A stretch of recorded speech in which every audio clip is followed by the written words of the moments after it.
Today is the 2nd of February, Super Bowl Sunday, and I'm out messing with the cars because it is mid-50s and sunny and a little bit of breeze and just wonderful. A little bit of wet ground here though. It's kind of a mud hole getting in and out, which is unfortunate because it gets the car dirty, but I was able to drive the car today, thankfully. I've actually gotten some progress in the last couple weeks. Mainly is something that's kind of been out of my control. It's been my HPT files that have been sent to me. So I found out that kind of the root of my issue with my high pressure fuel pump has actually been the files themselves. I was unsure if you could transfer other files from different serial numbers to a different car, and sure enough you can put on files from a different serial number. Basically, I had my file from my black car still that I saved, and I was able to put it on this car because basically it's the same setup. It's still E85, Opel injectors, ZFR 6758, full Voltons. Everything really is the same except for the ported head and the forged block, and then the fifth injector, but that's completely controlled on a different controller anyway. So I got in my intake, which also is another story. I did not have an easy time getting the boot on the intake of the turbo. That was a real pain in the ass. I don't know if it was just manufactured for a smaller diameter. I don't know. It was just not very fun, and I'm not looking forward to take it off again if I need to. But back to the high pressure fuel pump. I put my original file on the car, and the car got high pressure fuel right away, and fortunately it started and ran and seemed fine. Honestly, it seemed exactly like my black car.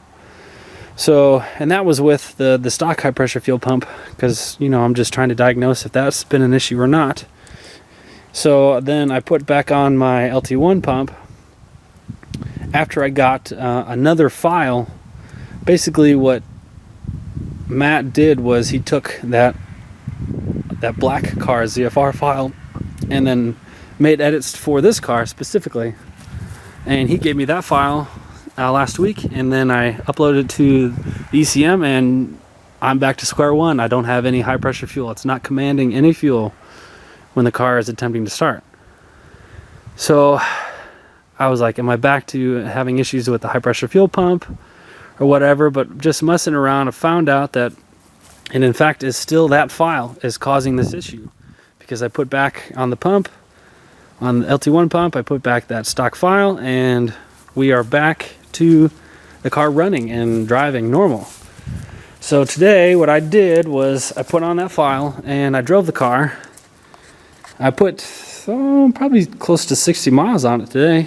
Just easy driving, kind of going throughout the RPM. I wasn't, revving to 7,000, but just keeping it moving, keeping the engine under load and decel all the time. The car would boost good. I mean, it would have good transient throttle response, but it wouldn't really boost after 15 psi. So I'm assuming that there's something in the file that is causing that. I don't think anything mechanically is causing the lack of boost control. I mean, I have a new solenoid on the turbo, and I've tested this one and it's okay, and all my limes seem to be okay. So I don't think I have any mechanical issues with boost control, but maybe he can tell me that after looking at the file. So yeah, basically I'm going to send him back that file of me driving it normally and being okay, and then I put on his file that he sent me basically trying to drive the car, and it was almost undrivable.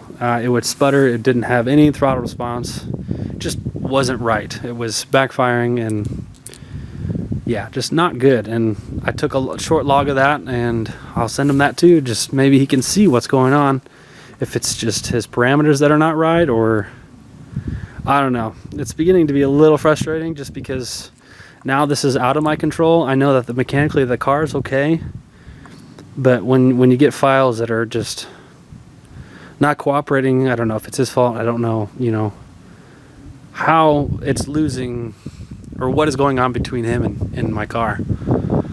So yeah, I've got that file on it now, or the original file, and I'll give it a start, and you can see or listen how the car runs.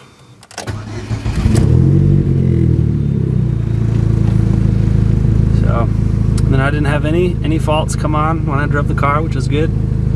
I would have obviously my HP tuners going, so I didn't have my scanner, but I have it set for oil pressure is the top, and then the real pressure is at the bottom. If it's gonna focus, it might not. But driving normally, the car is fantastic. It shifts good, the clutch feels good, the brakes need bled. I think I already said that, but I'm happy with it with normal driving. And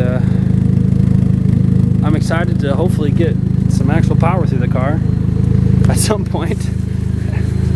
But at the same time, I just enjoy driving it. It's nice to be just behind the wheel again.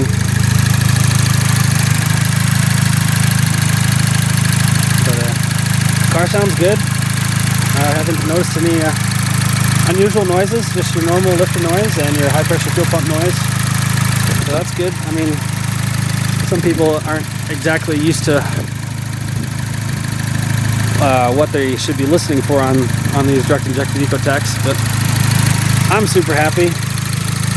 And yeah, I mean, you can really hear. So part of that is just the balance shafts are not in the engine, and it causes a lot of vibration. So a few things here and there need adjusted so it doesn't rattle, like the hood latch. As you can see, as soon as I move it, it goes away. But it's definitely noticeable without the balance shafts, especially driving too, but it's manageable. So yeah, I guess I'll give it a couple little revs. Oh, I do. I think I know that.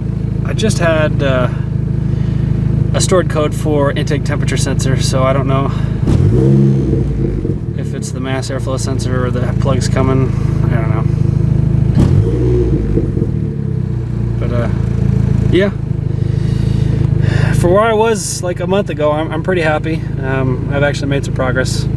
Felt like it was a long time since I really got the car running again. So we're gonna keep working at it and hopefully get it solved and be making some power when actual spring is here and not just this fake tease.